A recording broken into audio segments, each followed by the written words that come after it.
Hello dear student. तो कैसे हैं मेरे छोटे भाई बहन। उम्मीद करते हैं कि आप लोग अच्छे होंगे, स्वस्थ होंगे और अपनी पढ़ाई अच्छे से कर रहे होंगे।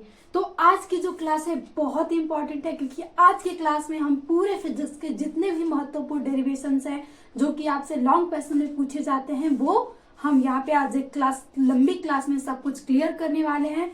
तो प्लीज इस क्लास को एंड तक देख लीजिएगा। अगर आप इस क्लास को देख लेते हैं तो देखिए डेरिवेशंस आते ही आते हैं, तो आपके 50-20 नंबर यहाँ से मिल ही जाएंगे।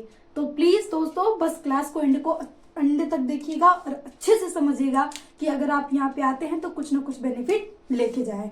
और आज हम बिना टाइम वेस्ट किए शुरू करते हैं क्लासेस, क्योंकि हमें थोड़ी सी क्लास लंबी होगी कि बहुत सारे टॉपिक क्लियर करने हैं और एक एक डेरिवेशन है, वो डेरिवेशन तो बड़े होते ही हैं। तो सबसे फर्स्ट हम देखेंगे वैद्युत क्षेत्र की तीव्रता अक्षीय स्थिति में, और ये बहुत ही इंपॉर्टेंट है। या तो अक्षीय पूछेगा या निरक्षीय पूछेगा, लेकिन हमें तो अभी पढ़ना है दोनों, क्योंकि हमें ये तो पता नहीं है कि कौन सा आ जाएगा। तो इसीलिए ये इम्पॉर्टेंट है और हर साल दोनों में से कोई ना कोई आता है और सेम ही लगभग है, थोड़ा सा फार्मूला डिफरेंस आता है।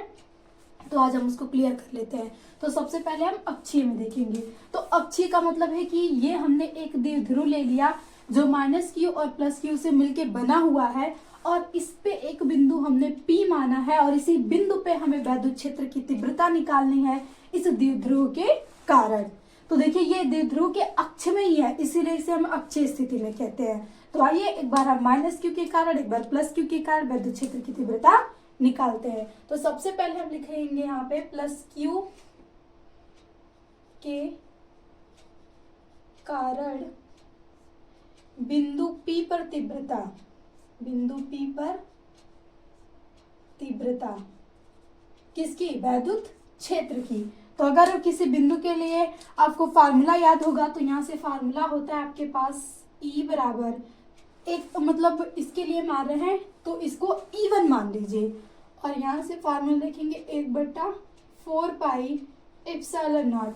आपके पास होता है Q/r², किसी भी बिंदु के लिए जब हम निकालते हैं तो। लेकिन अब यहाँ +q है और यहाँ पे आपको निकालना है, तो यहाँ की दूरी आपको पता नहीं है, लेकिन यहाँ से यहाँ तक की दूरी पता है और इतनी भी दूरी पता है। तो अगर हमें इतनी दूरी निकालनी है तो हम r - l कर देंगे, तो हमें दूरी यहाँ से मिल जाएगी इतनी। तो हम वहीं पे लिखेंगे Q/r - l का स्क्वायर, और ये हो गया आपके पास समीकरण नंबर 1। यानी +q के कारण जो तीव्रता लग रही है वो तो आपने निकाल लिया। अब आप लिखेंगे -q के कारण,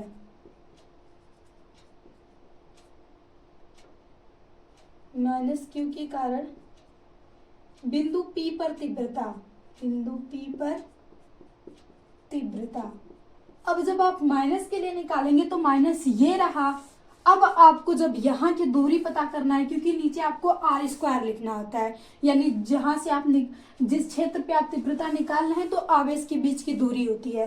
तो ये -q है, तो यह जो केंद्र खींचा गया यहाँ की दूरी r है और ये है, तो इसको आपको करना पड़ेगा। यानी जो इतनी दूरी है वो आपके पास हो जाएगी r + l, आपने मान लिया।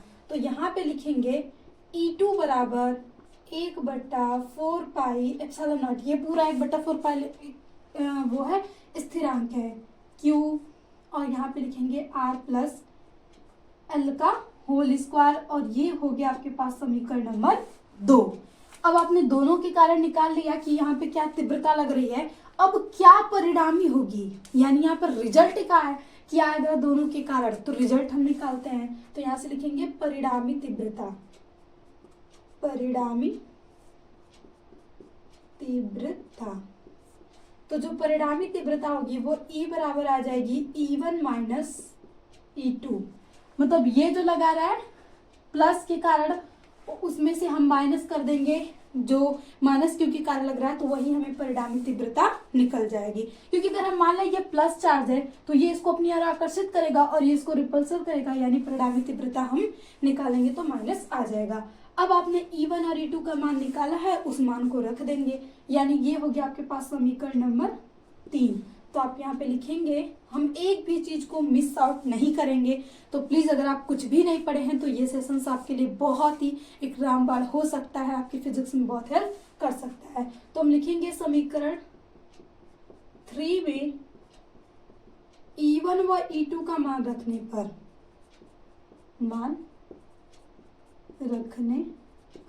तो जब आप मान रखेंगे E1 बराबर 1/4 पाई Q R माइनस एल का होल स्क्वायर माइनस 1/4 पाई Q R प्लस एल का होल स्क्वायर। ये आ गया आपके पास। अब इसी को आपको सॉल्व करना है। तो ये देखिए 1/4 पाई कॉमन है तो इसको कॉमन कर लेते हैं। तो E बराबर 1/4 पाई कॉमन हो जाएगा Q R माइनस एल का square minus Q R plus L का स्क्वायर। ये आ गया आपके पास। अब इसी को आप सॉल्व कर देंगे तो आपकी सारी प्रॉब्लम क्या हो जाएगी, सॉल्व हो जाएगी। या तो आप सॉरी इस Q को भी बाहर कर लेते हैं, Q भी तो दोनों में सेम है। तो Q को हमने यहाँ कर लिया और इसको हमने 1 के बटा कर दिया। अब हम लेंगे यहाँ से एलसीएम। E बराबर Q 4 पाई एप्सिलॉन नॉट, यहाँ से आपके पास R माइनस एल स्क्वायर का होल स्क्वायर। अब देखिए ये आपके पास एलसीएम आ गया। जब इन दोनों का निकालेंगे तो एलसीएम आपके पास इतना आ जाएगा। अब जब इसमें डिवाइड करेंगे तो यहां से क्या बचेगा आपके पास,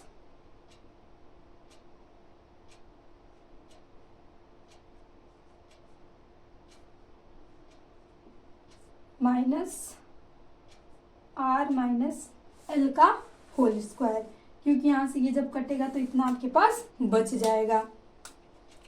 अब आप इसे क्या करेंगे, अब देखिए ये a प्लस बी का होल स्क्वायर है और ये a माइनस बी का होल स्क्वायर है। अब इसे आप कर दीजिए सॉल्व। तो E बराबर Q 4 pi epsilon not R square plus L square plus 2RL। अब उसके बाद यहाँ पे लिखेंगे minus R square plus L square और माइनस 2RL, और नीचे आप लिखेंगे R माइनस L का होल स्क्वायर। ये हो गया आपके पास। अब यहाँ से हम आ जाते हैं यहाँ पे, तो आएंगे आपके पास E बराबर Q upon 4 pi epsilon not. अब देखिए जब इसको ब्रैकेट से बाहर करते हैं R square plus L square plus 2RL, और ये माइनस का गुणा हो रहा है तो माइनस का R स्क्वायर माइनस का L स्क्वायर और ये माइनस माइनस मिलके प्लस हो जाएगा 2RL। हो गया आपके पास। और नीचे आप जो बचा है R का स्क्वायर माइनस L का स्क्वायर इसका होल स्क्वायर। अब देखिए ये RL कैंसिल आउट हो गए। आपके पास बच जाएगा E बराबर Q 4 पाई एप्सिलॉन नॉट और यहाँ से 4RL अपान R स्क्वायर L स्क्वायर, इतना आ गया आपके पास। अब आप मान लेंगे कि L बहुत R से छोटा है। आप यहाँ पे एक और हम करेंगे कि जो L है वो स्मॉल R से बहुत ही छोटा है, बहुत ही छोटा है। मतलब हम ये जो L को हम निगलेक्ट कर देंगे, मतलब बहुत छोटा है तो इसके मान को हम क्या कर देते हैं, हटा देते हैं। तो जब भी आप इसके मान को हटाएंगे तो E बराबर Q 4 pi epsilon not 2R, और जब L को हटा देंगे तो L पूरा हट गया तो ये R स्क्वायर है और ये 2 का मल्टीप्लाई हो जाएगा तो R की पावर 4 हो जाएगा। और अब देखिए सॉरी यहाँ पे 4R होगा, ऊपर से भी आपका L कैंसिल आउट हो जाएगा क्योंकि हमने L को हटा दिया है। अब आप यहाँ से लिख सकते हैं एक 2 इंटू, यहाँ पे R रख लीजिए 2Q एल एंड आर, और ये हो जाएगा आपके पास 4 पाई एप्सिलॉन नॉट आर 4। अब आपको याद होगा कि P बराबर 2QL होता है, तो आप वही रखेंगे, E बराबर आप लिखेंगे 2P, और ये R से एक यहाँ से R खत्म हो जाएगा, तो यहाँ पे आपके पास आ जाएगा 1/4 pi epsilon not 2P upon R cube, इतना आपके पास आ जाएगा, क्योंकि P बराबर होता है 2QL, चूंकि तो हम 2QL की जगह हमने ये लिख लिया। देखिए 4 था तो हम 2 इंटू 2 कर देंगे तो कोई हमें चेंज तो आएगा नहीं, क्योंकि हम ऊपर मल्टीप्लाई करेंगे तो 4 आएगा ही। लेकिन हम खुद के आसान की ये 3 वर्ड ना लिख के हमें एक वर्ड लिख लें और हमारा थोड़ा फार्मूला छोटा हो जाए, तो उसके लिए हम ये डिराइव कर लेते हैं। तो इतना ही आसान है अक्षीय पे आपकी तीव्रता निकालने के लिए। आप डर जाते हैं कि डेरिवेशन आ गया, अब तो हमारी बत्ती गुल होने वाली है, तो बस क्लास को अच्छे से देखते रहिए और आपको 100% सारे डेरिवेशन एकदम यूं चुटकियों में सब कुछ आज समझ में आता चला जाएगा। तो ये अक्षीय का हो गया।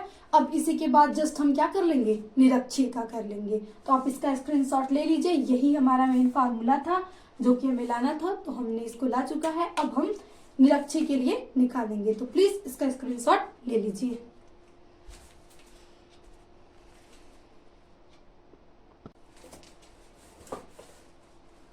तो आइए, हमने अक्षीय देख लिया, अब हम निरक्षीय का डेरिवेशन देखते हैं। तो निरक्षीय में कैसे हम परिणामी तीव्रता निकालेंगे। तो ये हो गया हमारे पास द्विध्रुव जो माइनस और प्लस क्यू चार्ज से बना हुआ है। अब हमें इसे अक्ष पे निकाल के हम किसी बिना अक्ष के यानी निरक्षीय के लिए हम क्या निकालेंगे, विद्युत क्षेत्र की तीव्रता निकालेंगे। तो वो हमने निरक्षीय पे बिंदु P मान लिया है। अब यहाँ से विद्युत क्षेत्र की तीव्रता और यहाँ से प्लस क्यू के कारण और माइनस क्यू के कारण। तो सबसे पहले हम लिखते हैं कि प्लस आवेश के कारण विद्युत क्षेत्र की तीव्रता P पर कितनी होगी। तो आप लिख सकते हैं कि E1 बराबर 1/4 पाई एप्सिलॉन नॉट। अब आपको जो प्लस क्यू से दूरी है P की वो है BP, तो आप लिखेंगे इंटू क्यू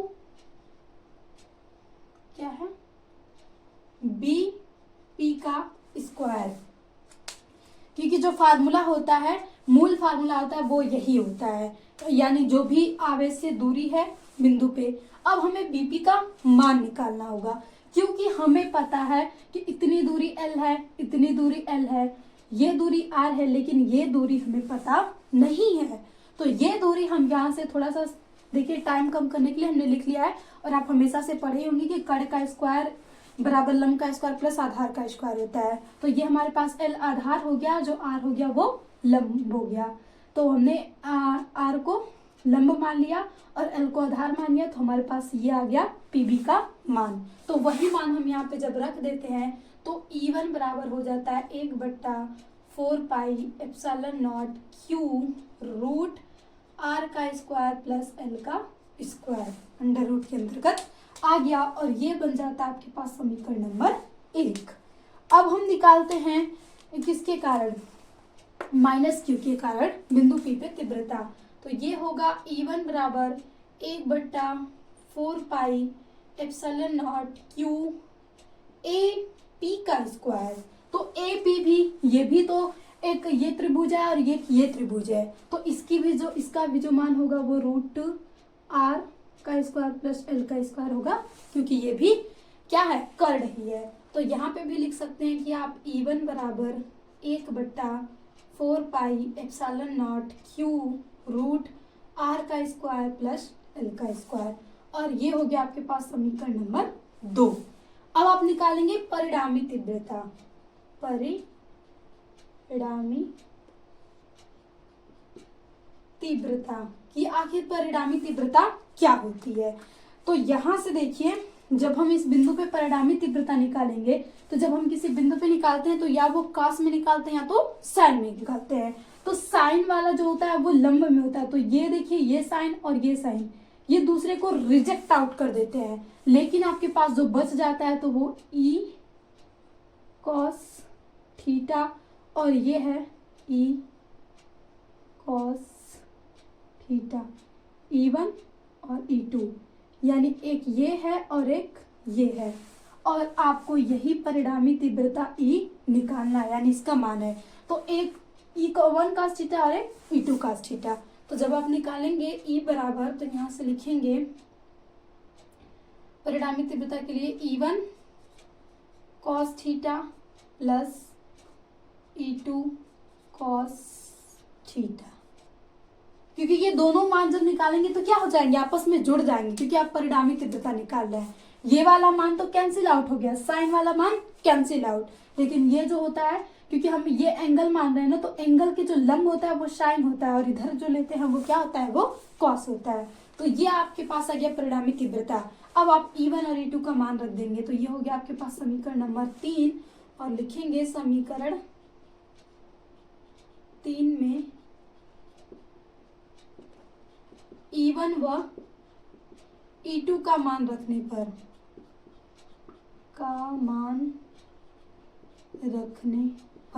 तो जैसे ही आप मान रखेंगे तो E बराबर E1 का मान 1/4 pi epsilon naught Q root R का स्क्वायर प्लस L का स्क्वायर, फिर उसके बाद cos थीटा, और यहाँ पे भी Q 4 pi epsilon naught root R का स्क्वायर प्लस L का स्क्वायर, और यहाँ पे भी होगा आपके पास cos थीटा। अब आप क्या करेंगे, इसमें से E बराबर कॉमन कर लेंगे Q 4 पाई एप्सिलॉन नॉट, आपने इसको कॉमन कर लिया, और यहाँ पे आप लिख लेंगे 1/,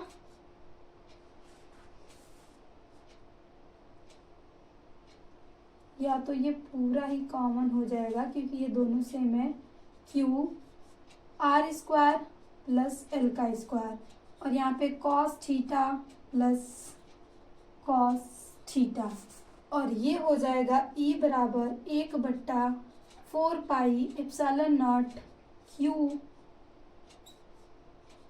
R स्क्वायर प्लस L का स्क्वायर।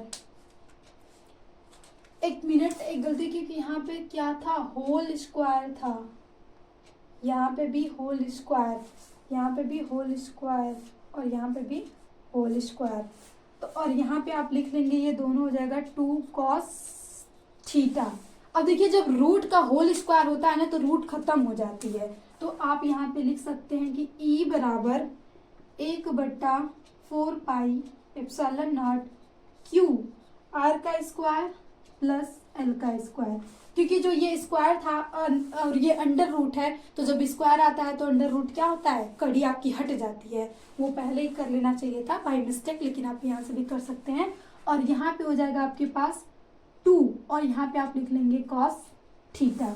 अभी आपने यहाँ पे देखिए एक चीज लिखी हुई कि cos थीटा बराबर क्या होता है, आपने लाल बट्टा कक्का तो पढ़ा होगा, उसी के आधार पे cos थीटा बराबर क्या हो जाता है, आधार अपॉन कर्व।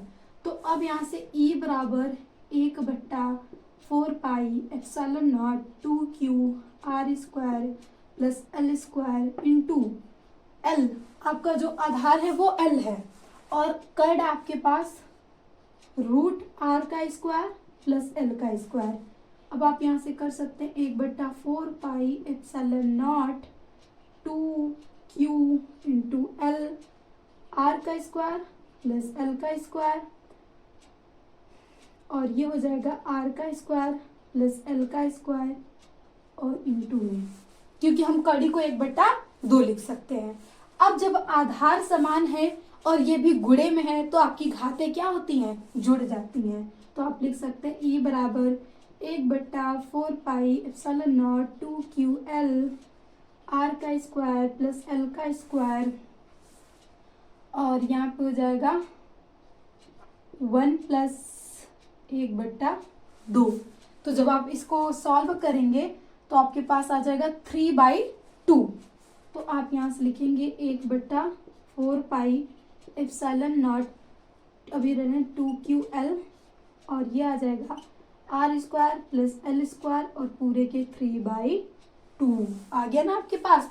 अब आप यहाँ पे लिख सकते हैं कि जो आर है वो बहुत ही बड़ा एल से, यानी एल के मान को हम यहाँ भी निगलेक्ट करने वाले हैं। और ब्रैकेट में आप चूंकि जो पी बराबर होता है वो होता है 2QL। तो जब ये सारे मान आप रख लेंगे तो आपके पास क्या फार्मूला आ जाएगा, E बराबर 1/4πε0, और जो 2QL बराबर आपको रखना है यहाँ पे क्या, P। और यहाँ से आपने L के मान को निगलेक्ट कर दिया, यानी आपको L नहीं लिखना है, तो आप लिखेंगे R² और पूरे के R/2। अब इसको जब सॉल्व करेंगे 1/4πε0P R2, 2 से 2 कैंसिल आउट, E बराबर 1/4πε0 ये आ गया आपके पास निरक्षी के लिए। तो इतने ही आसान ये भी था। याद रखिएगा दोनों का फार्मूला कि अक्षीय में 2p आता है और निरक्षी में 1p आता है, यही डिफरेंस है और फिगर डिफरेंस है। बाकी सेम थिंकिंग है यहाँ पे। थोड़ा सा अगर आपको ट्रिग्नोमेट्री आती है तो ये जो डेरिवेशन है आपके लिए कुछ भी नहीं है। और फिजिक्स में ट्रिग्नोमेट्री तो यूज होती है। तो मतलब अब तक तो सबकी तैयारी हो गई होगी, क्योंकि अब हमारे पास इतना टाइम नहीं है कि हम जाके ट्रिग्नोमेट्री पढ़े। तो आप जैसे भी हो रट वट के बस तैयार कर लीजिए कि डेरिवेशन 100% गारंटी कि कोई ना कोई इसमें से एक जरूर आता है। तो ये हो गया आपके पास 2 डेरिवेशन। अब हम बाकी के जो 3 डेरिवेशन है इंपॉर्टेंट में उसको देखते हैं। तो प्लीज इसका स्क्रीनशॉट ले लीजिए।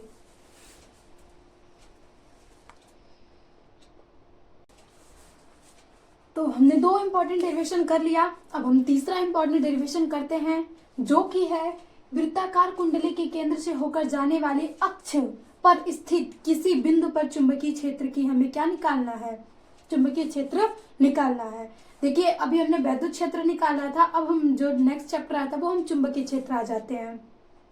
क्योंकि ऑस्टेड ने कहा था कि अगर किसी भी धारावाही चालक में धारा प्रवाहित हो रही है तो अगर वहां पे चुंबकीय क्षेत्र विद्युत क्षेत्र है तो वहां पे चुंबकीय क्षेत्र भी आएगा। उन्होंने बस इसको कहा था और बायो-सेवर्ट ने इसको क्या किया, सिद्ध करके बताया था। और ये जो फार्मूला है वो बायो-सेवर्ट के ही अनुसार आता है, क्योंकि बायो-सेवर्ट होते हैं कनक लंबाई की तार लेते हैं और उसमें धारा प्रवाहित करते हैं और उस पर किसी बिंदु पर जब निकालते हैं क्षेत्र की तीव्रता तो कहते हैं कि उसमें बहने वाली धारा के जो चुंबकीय क्षेत्र का समानुपाती होगा, उसके कोण के भी समानुपाती होगा और वहां का जो क्षेत्रफल होगा उसके भी समानुपाती होगा। लेकिन तार से जिस बिंदु पे हम चुंबकीय क्षेत्र निकाल रहे हैं वहां के दूरी के वर्ग के व्युत्क्रमानुपाती होता है। तो उसी से ये आ जाता है बायो-सेवर्ट के नियम से फार्मूला। और इसी फार्मूले का यूज करके हम ये एक लिए हैं धारावाही चालक जिसमें धारा प्रवाहित हो रही है और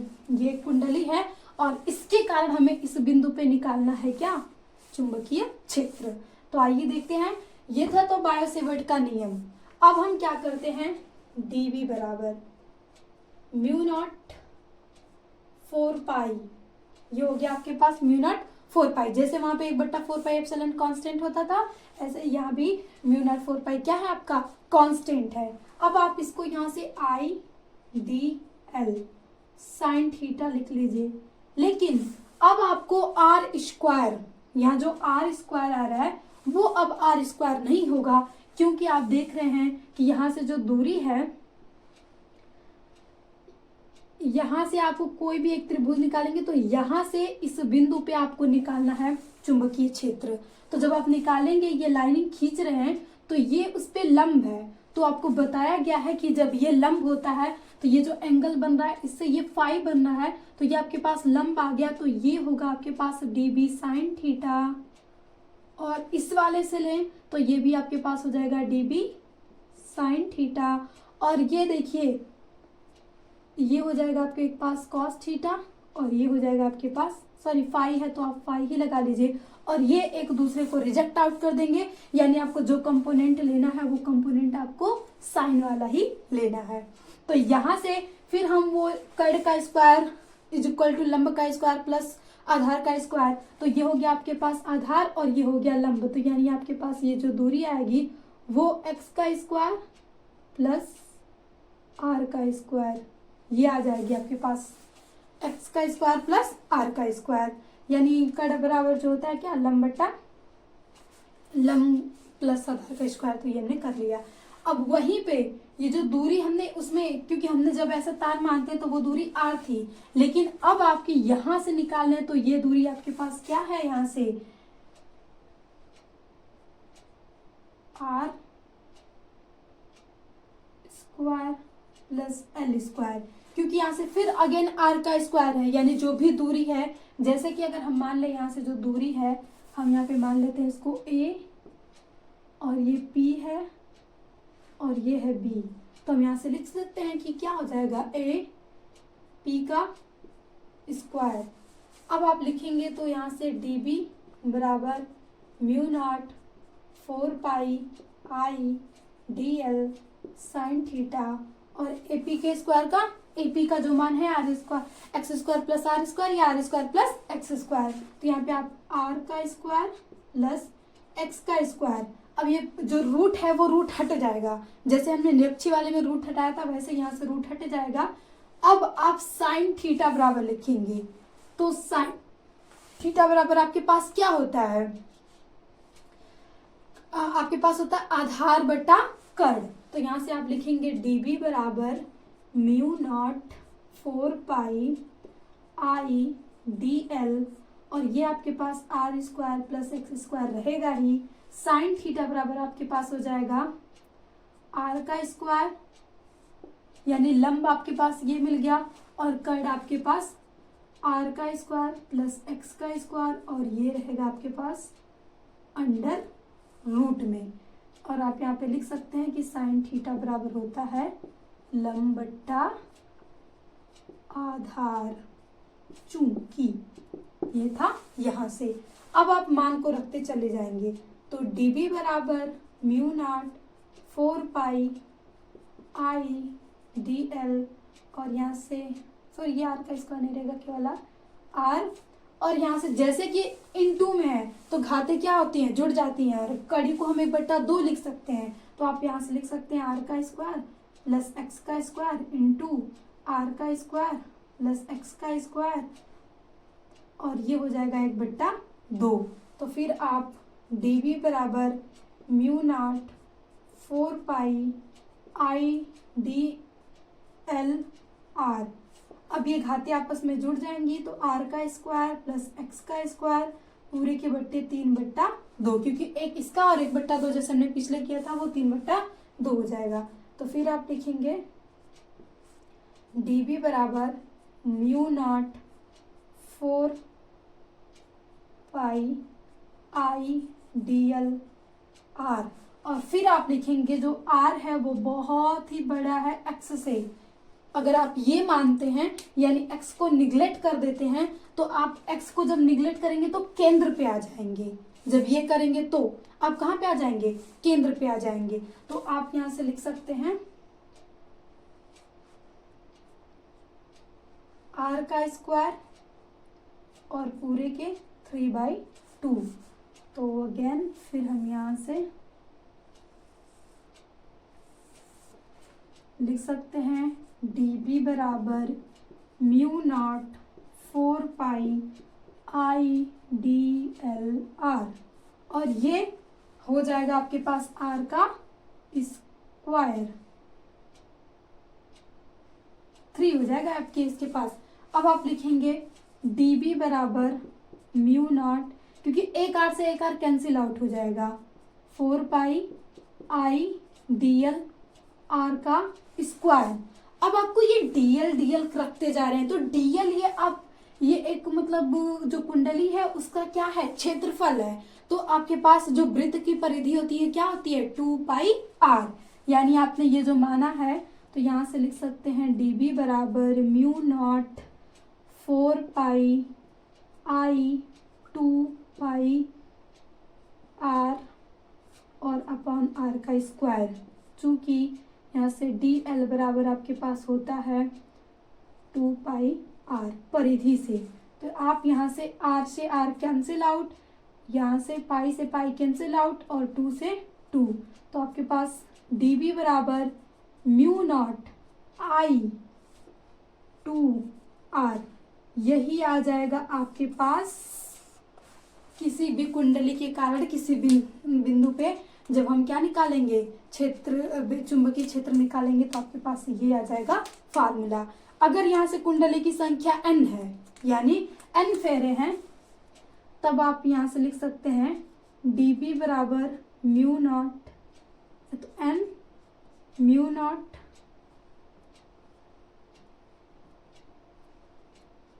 not two r upon I. अगर फेरों की संख्या n है, क्योंकि हमने एक कुंडली माना, अगर n है तो आप n का मान जो भी 1 2 3 4 रख सकते हैं। तो जब वहां पे फेरों की संख्या भी दी हो तो ये फार्मूला यूज करके आप वहां से सवाल भी लगा सकते हैं, और ये आएगा तो आप डेरिवेशन भी कर सकते हैं। तो आई होप आपको ये अच्छे से समझ में आया हो।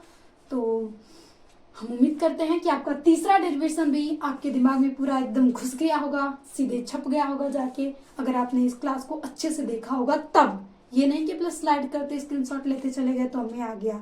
आपको सीखना है तो सीखने के लिए टाइम तो देना ही पड़ेगा। तो 3 महत्वपूर्ण डेरिवेशन हो चुके हैं। अब हम आगे देखते हैं दूसरा, जो 2 डेरिवेशन बचे हैं, तो प्लीज इसका स्क्रीनशॉट ले लीजिए।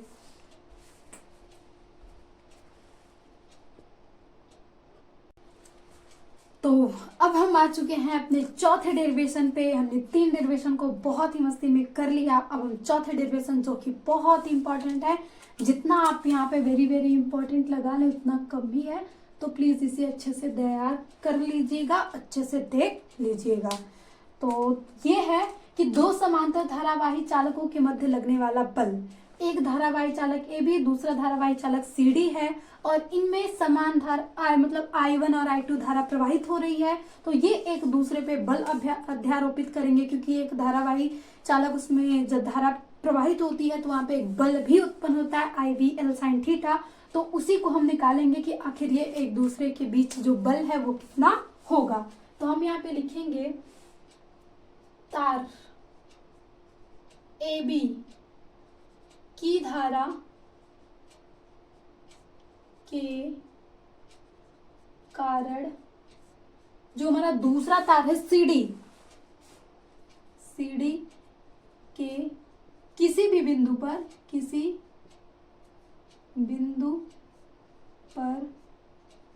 चुंबकीय क्षेत्र, यानी सबसे पहले अगर हमें बल निकालना है तो क्षेत्र निकालना ही पड़ेगा, क्योंकि F बराबर IBL होता है। तो I तो मिल गया, L भी मिल जाएगा कि माना कि तार की जो लंबाई है वह L है, और लेकिन हमें B तो पता करना पड़ेगा ना। तो हम जब B निकालेंगे तो आप इसके पहले जो डेरिवेशन में चुंबकीय क्षेत्र निकाले थे, लेकिन वो कुंडली के लिए निकाले थे। जब हम सीधे तार के लिए निकालते हैं तो वो आपके पास आता है mu naught 2 pi I upon R।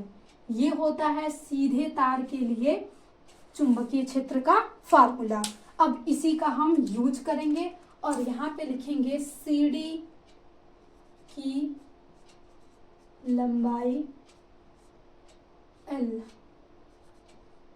पर लगने वाला बल, कि आखिर जो बल है वो क्या है। तो आपको याद होगा कि IB L sin थीटा होता है F बराबर, हमने साफ्ट की बिल बताया था ना, तो वही होता है IB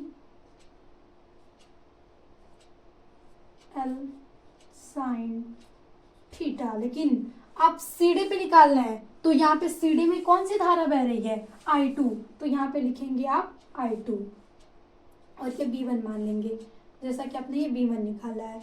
तो F बराबर I2, B का मान आपने लिखा है 2 पाई L R, और यहाँ से 2 पाई IR, और हो जाएगा आपके पास साइन थीटा। ये हो गया आपके पास। अब हम यहाँ से साइन थीटा का क्या करें, हमारा एंगल क्या है, तो यहाँ से आपको एंगल दिखेगा जो फोर्स और ये लग रहा है, तो वो कितना है 90 डिग्री है। और आपको याद होगा कि साइन 90 अंश का मान कितना होता है, क्योंकि ट्रिग्नोमेट्री आपका पीछा नहीं छोड़ने वाली है भाई। अगर फिजिक्स को अच्छे से समझना है तो ट्रिग्नोमेट्री तो आपकी अच्छे से तैयार होनी ही चाहिए। तो अब हम यहाँ से लिख सकते हैं, ये I1 ही मान लीजिएगा, यहाँ से F बराबर I2 I1 म्यू नॉट 2 पाई R, और यहाँ से साइन थीटा का मान जो है वो 90 है, तो आप यहाँ पे रख लेंगे 90 डिग्री। और ये जो है आपका L,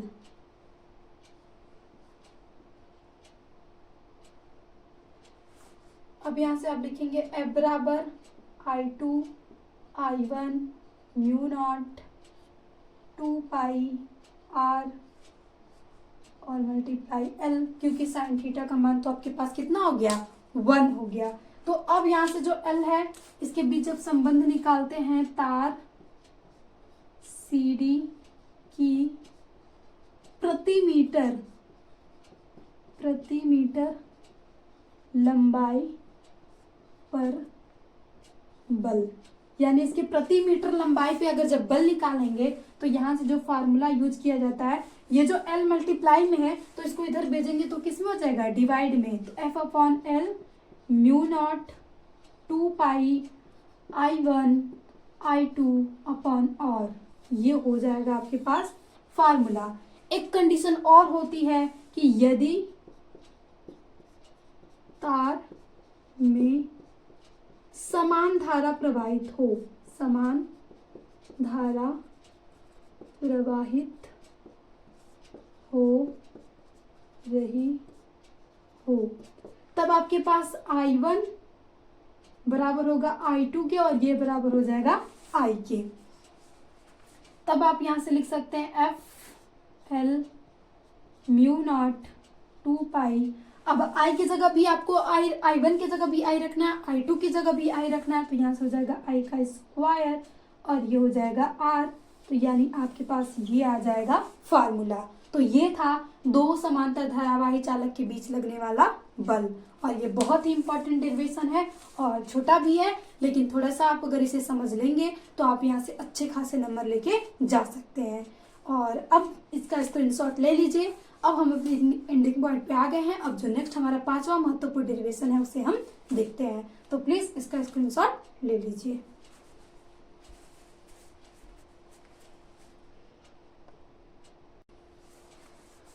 तो अब हम पहुंच चुके हैं अपने लास्ट यानी 5वें इंपॉर्टेंट डेरिवेशन के अंतर्गत, और ये भी है बहुत ही महत्वपूर्ण, और ये आ जाता है आपके पास पार्ट 2 फिजिक्स से अगर एनसीईआरटी की बात की जाए तो।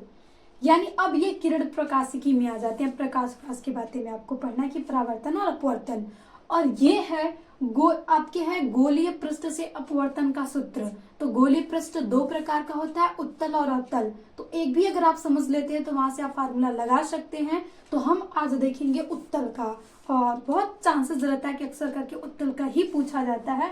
तो प्लीज दोस्तों इसे एकदम अच्छे से देखिएगा कि ताकि आपके 5 नंबर तो फिक्स हो जाए यहाँ से। तो सबसे पहले हमने इस चित्र की रचना की है। तो इस रचना में ये है आपके पास गोलीय पृष्ठ है, इस हमने गोलीय पृष्ठ मान लिया, और जो कि है उभरा हुआ तो हम इसे उत्तल मानेंगे। तो अब यहाँ से एक ऑब्जेक्ट रखी गई है, इससे u दूरी पे हमारा जो पोल है P यानी पोल ध्रुव।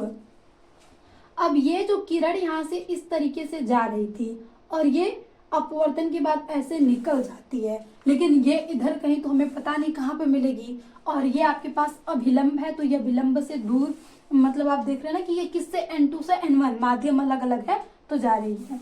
अब उसके बाद हम मान लेंगे कि ये किरण को हम पीछे मिलती हुई प्रतीत मान लेंगे कि हमारा जो प्रतिबिंब है यहाँ पे बनेगा। तो ये हो गया आपके पास I, तो यानी ध्रुव से ये जो दूरी होगी वो कितनी होगी, V होगी। और ये जो आपके पास ध्रुव से ये जो नॉर्मल खींचा गया है ये हो जाएगा आपके पास R, क्योंकि जो नॉर्मल खींचा जाता है वो वक्रता केंद्र पे खींचा जाता है, क्योंकि केंद्र से वृत्त पे कोई भी जो लाइन खींचते हैं वो क्या होती है, लंब होती है वृत्त पर। तो ये हो गया आपके पास चित्र की रचना। तो आप इस रचना को हिंदी में भी यहाँ पे लिख सकते हैं, लेकिन यहाँ पे तो हमें थोड़ा टाइम बचाना है, तो आप वहां पे लिख सकते हैं कि हमने ये किया जो जो आपने बताया है। तो यहाँ पे हम डायरेक्टली लिख देते हैं कि चित्र से या चित्र के अनुसार। अब चित्र के अनुसार इसमें भी हमें ट्रिग्नोमेट्री लगाना होता है और हमें थोड़े त्रिभुज यूज करना है। तो सबसे पहले हम त्रिभुज लेंगे OAC, यानी हम सबसे पहले जो वस्तु रखें उसी को तो करेंगे। तो हम यहाँ पे लिखेंगे कि जो त्रिभुज ओ ए सी में, त्रिभुज ओ ए सी में, यानी आपके पास ये वाला त्रिभुज है। अब ये त्रिभुज है तो आपके पास ये अभिलंब है और ये आपतित किरण है, तो इसके बीच बनने वाला जो एंगल होता है वो क्या होता है, आई होता है। यानी अभिलंब और आप जो आपके पास आपतित किरण हो रही है तो वो कोण कहलाता है आई। तो हम यहाँ पे लिखेंगे कोण आई बराबर, ये इस त्रिभुज का बहिष्कोण है, तो ये बहिष्कोण जो होता है अंतः दो कोणों के योग के बराबर होता है। तो आप यहाँ से लिख सकते हैं आई बराबर अल्फा प्लस कोण अल्फा प्लस कोण गामा, और ब्रैकेट में लिख सकते हैं बहिष्कोण से।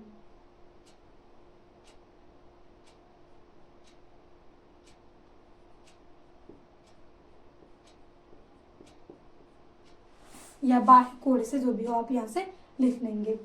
अब उसके बाद आप लिखेंगे त्रिभुज। अब आपने जो वस्तु रखी वहां से बना लिया। अब ये जो आपके पास प्रतिबिंब बन रहा है यानी आई ए सी में, तो जो आई ए सी में है वो जो यानी इतना जो एंगल होगा वो कितना होगा, आर होगा। तो अब आप ये वाला त्रिभुज लेके चल रहे हैं यानी बीटा प्लस गामा। तो अब यहां से लिखेंगे त्रिभुज आई ए सी में, तो आपके पास यहाँ जाएगा कोण आर बराबर बीटा प्लस गामा, कोण बीटा प्लस कोण गामा, और ये भी है किससे, बाह्य कोण से, बाह्य कोण से, क्योंकि जो बाह्य कोण होता है अंतः दो कोणों योग के बराबर होता है। तो आपने लिख लिया बीटा प्लस अल्फा और यहाँ से लिख लिया अल्फा प्लस गामा।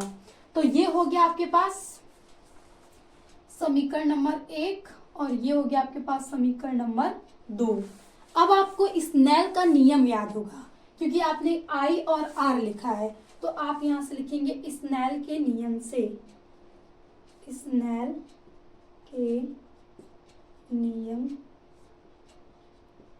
से साइन आई बराबर बटा sine r equal to n2 upon n1। ये होता है आपके पास, या तो इसको n लिख लें या n2 अपॉन n1 लिख लें, लेकिन हमने माध्यम अलग अलग लिया है तो n2 अपॉन n1 ही लिखेंगे। अब आप एक चीज करेंगे कि जो कोण है बहुत ही छोटा है, कोण बहुत ही छोटा है, जिसकी वजह से जो साइन आई है उसे हम केवल आई लिख लेंगे और जो साइन आर है उसको हम केवल आर लिख लेंगे। तो अब यहां से लिख सकते हैं कि आई अपॉन आर बराबर n2 अपॉन n1। अब यहां से आई n1 equal to are n2, ये आ गया आपके पास समीकरण नंबर 3। अब आप I1 कोण R और I समीकरण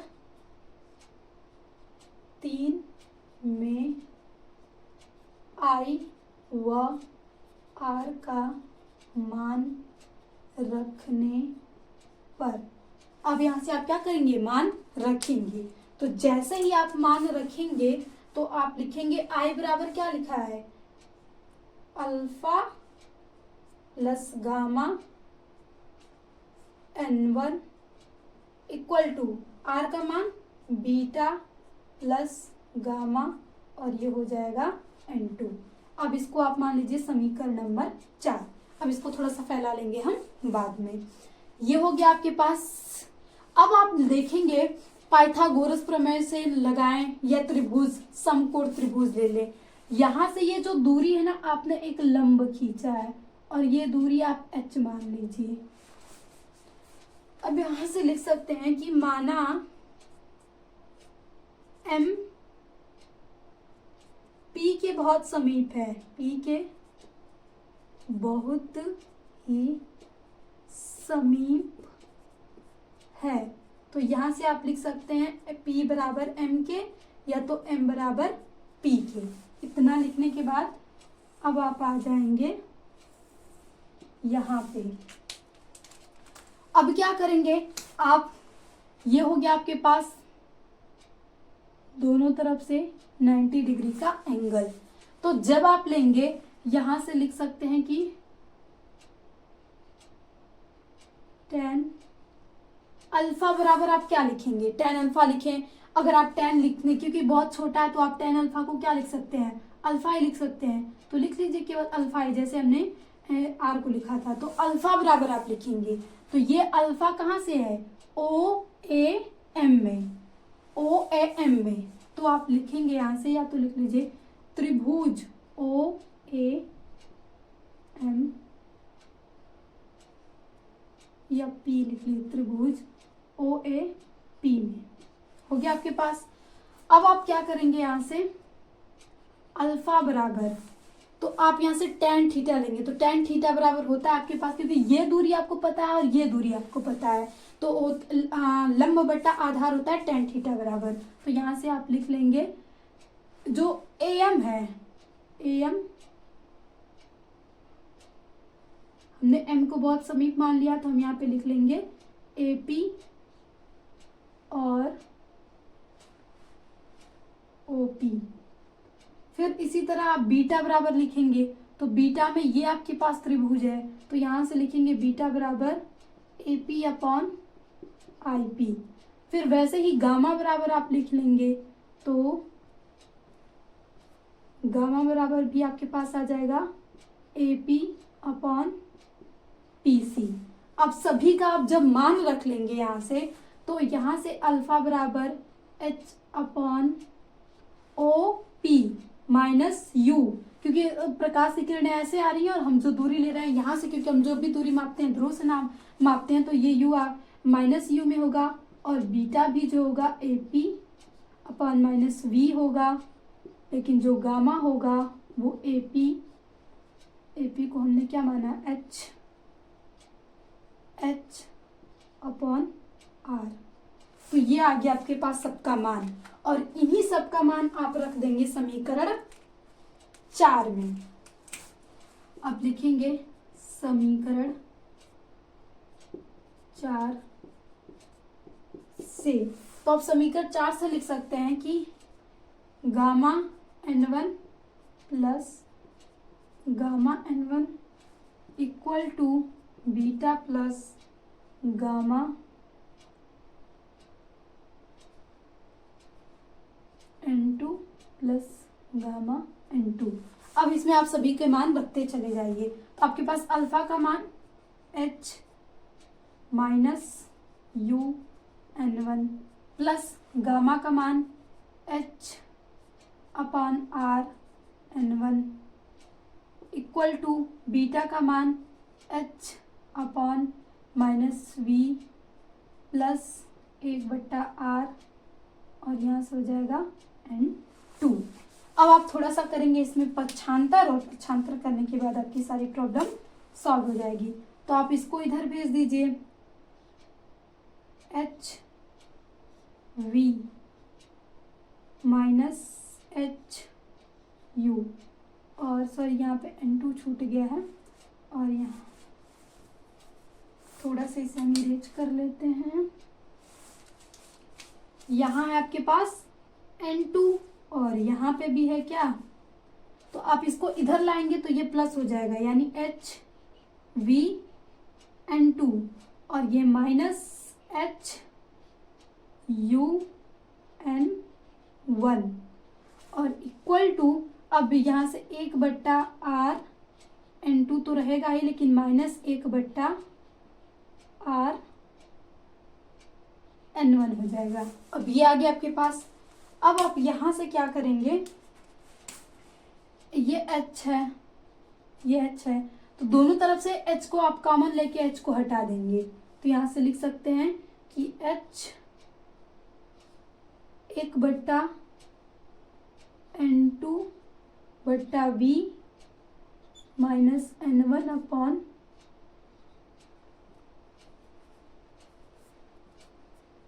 minus n1 upon U equal to H n2 बट्टा, यहाँ एलसीएम ले लेंगे तो ये पूरे के बट्टा R हो जाएगा, और माइनस n1 हो जाएगा। H से H कैंसिल आउट, आपके पास आ जाएगा n2 upon V N1 upon U equal to N2 minus N1 upon R, और यही आ जाता है आपके पास फार्मूला। इसी का आप यूज कर सकते हैं। अगर यहाँ से जो माध्यम हो समान हो, अगर आप यहाँ से दो N1 और N2 माने थे, अगर आप इसे क्या माने थे कि ये क्या है, केवल N है, या तो आप इसको N ना मानिए, आप N1 से डिवाइड कर दीजिए, ऊपर जो भी है माध्यम समान हो तो, अगर माध्यम समान हो तो आपके पास हो जाएगा N2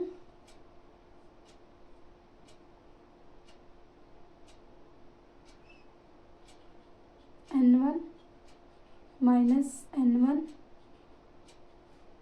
पूरे के बट्टे V पूरे के बट्टे U plus N2 N1 minus N1 plus N2, और ये हो जाएगा आपके पास R, ये कैंसिल आउट, ये भी कैंसिल आउट, तो आप लिख सकते हैं कि N upon V minus 1/U equal to 1/R N minus 1।